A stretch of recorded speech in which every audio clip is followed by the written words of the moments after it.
Are you ready to supercharge your English and master the art of everyday conversation?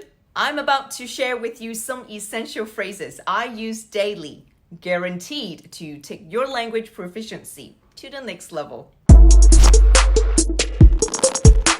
Hello everyone, my name is Sarah. Welcome back to another English lesson at the Why Not Academy. In today's video, I'll walk you through not 10, but 25 phrases that I use on a daily basis.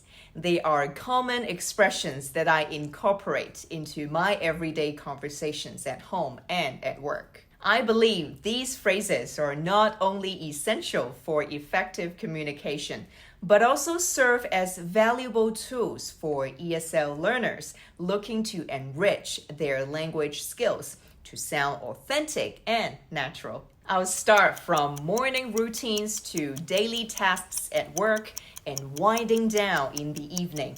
These expressions will help you navigate various social and professional situations, so make sure you watch it till the end. Are you ready? Let's start.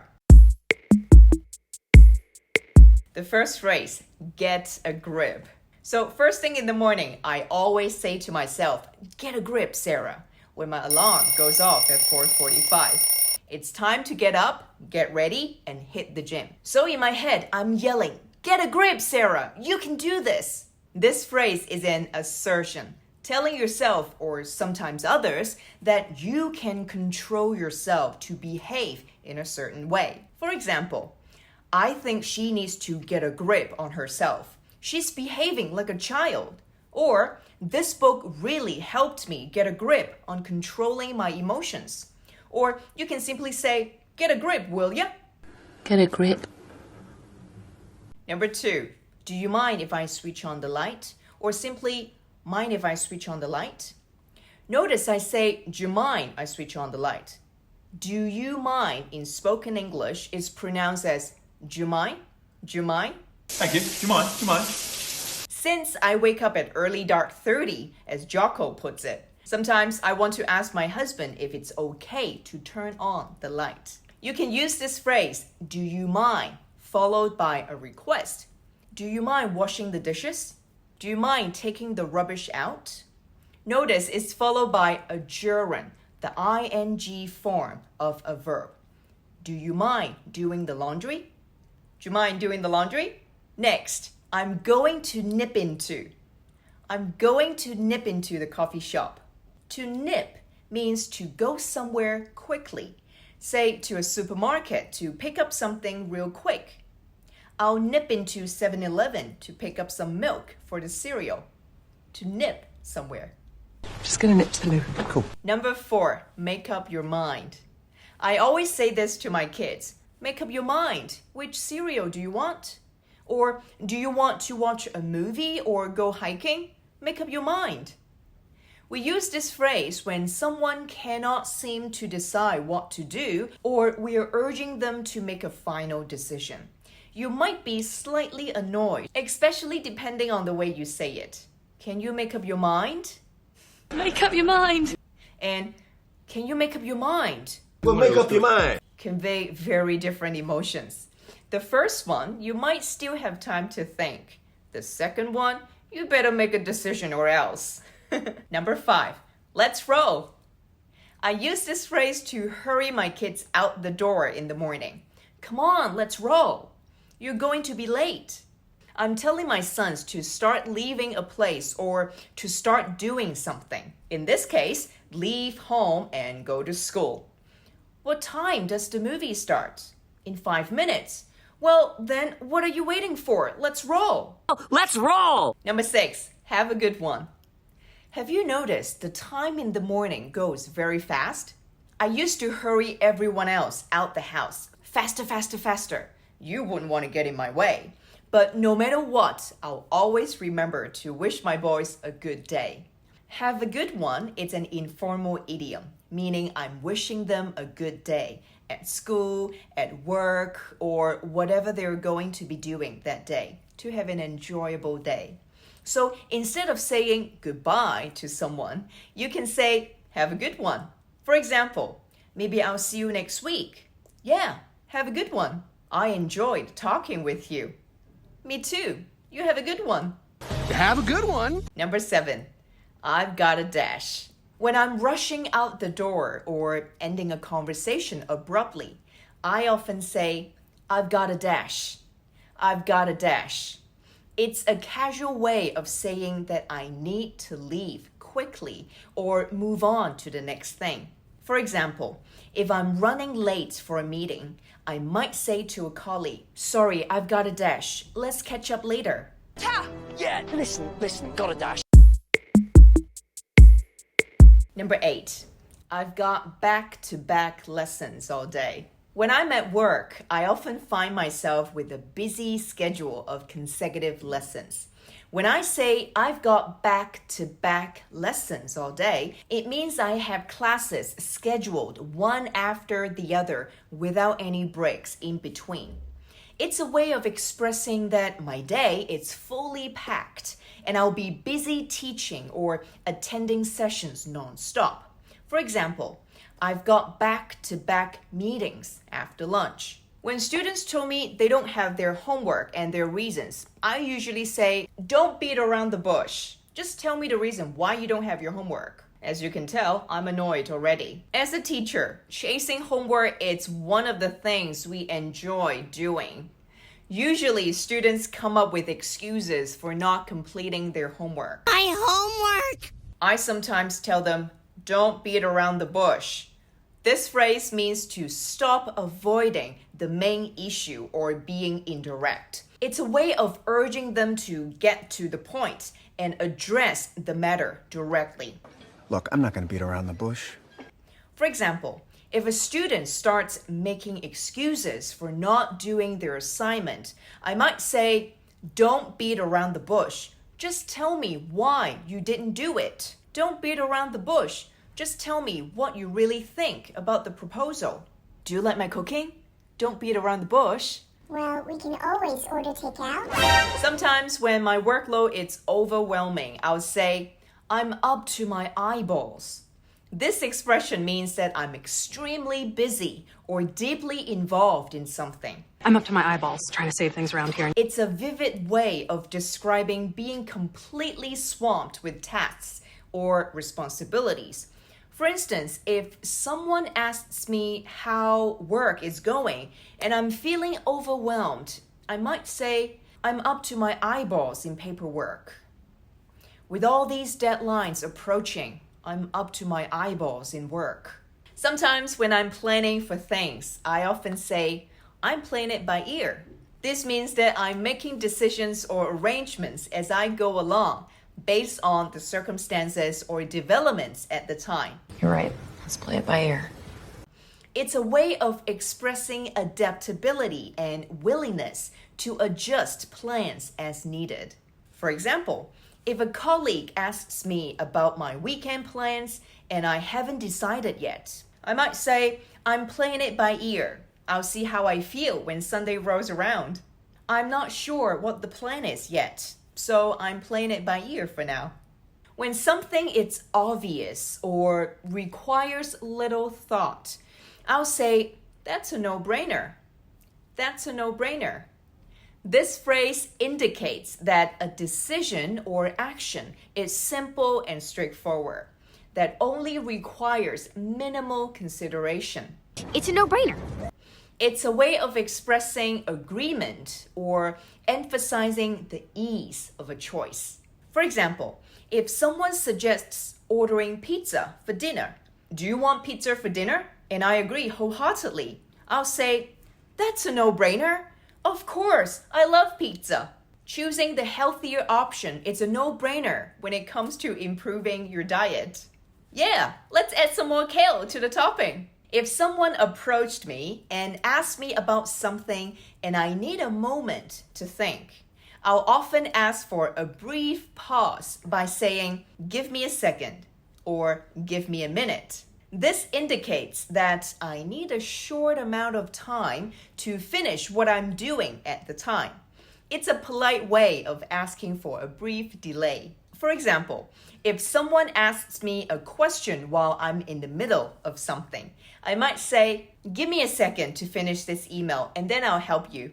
"Give me a second, I just need to find my keys before we leave."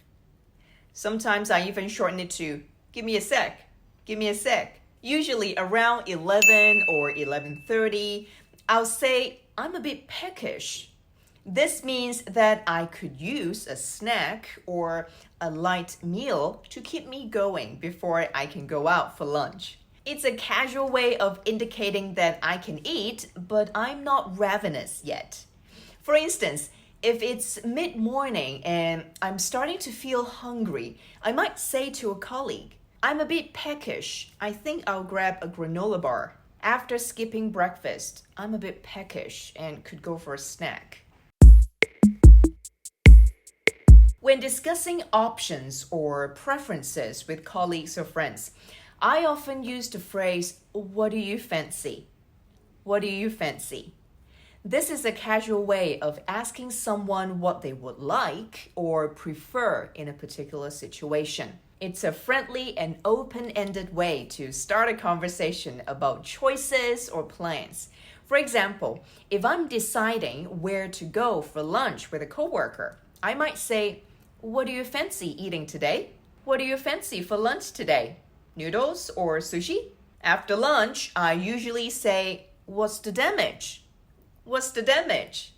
This means how much do I owe or what is the cost. It's a light-hearted and colloquial way of asking about the price. For instance, if I'm out for dinner with friends and the bill arrives, I'll say, "Let's see what the damage is. Let's see what the damage is." Before we finalize the bill, could you tell me what's the damage for our meal?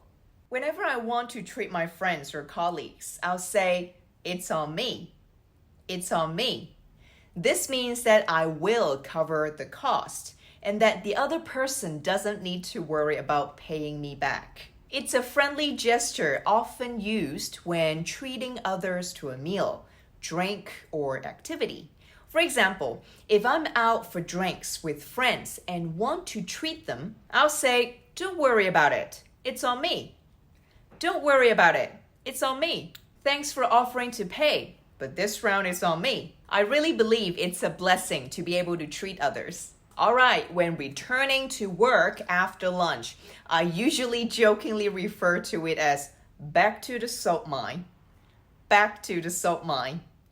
This phrase humorously compares the workplace to a place of labor or toil, emphasizing the idea of returning to routine tasks or responsibilities. It's a lighthearted way of acknowledging the transition from leisure time to work. For instance, if I'm returning to the office after a vacation, I might say, "Well, vacation's over. Back to the salt mine on Monday." After a relaxing weekend, it's back to the salt mine on Monday morning. Back to the salt mine. Usually, afternoon feels longer than the mornings. When faced with a challenging task or busy period, I'll say, "Let's power it through." This means that we should approach the situation with determination, energy, and effort to overcome obstacles and complete the work efficiently. It's a motivational phrase encouraging resilience and perseverance. For example, if my team has a tight deadline to meet, I'll say, "We've got a lot to do, but let's power it through together." It's been a long day, but let's power it through and finish strong. We're facing some tough competition, but let's power it through and show them what we're made of. At number 20, that's a no-go. When something is not possible or cannot proceed as planned, I'll use this phrase, "That's a no-go." It indicates that a particular idea or option is not feasible or acceptable under the circumstances. It's a straightforward way of expressing that something is off the table. For example, if a colleague suggests a risky strategy for a project, I might say, "Sorry, that's a no-go. We need to find another approach."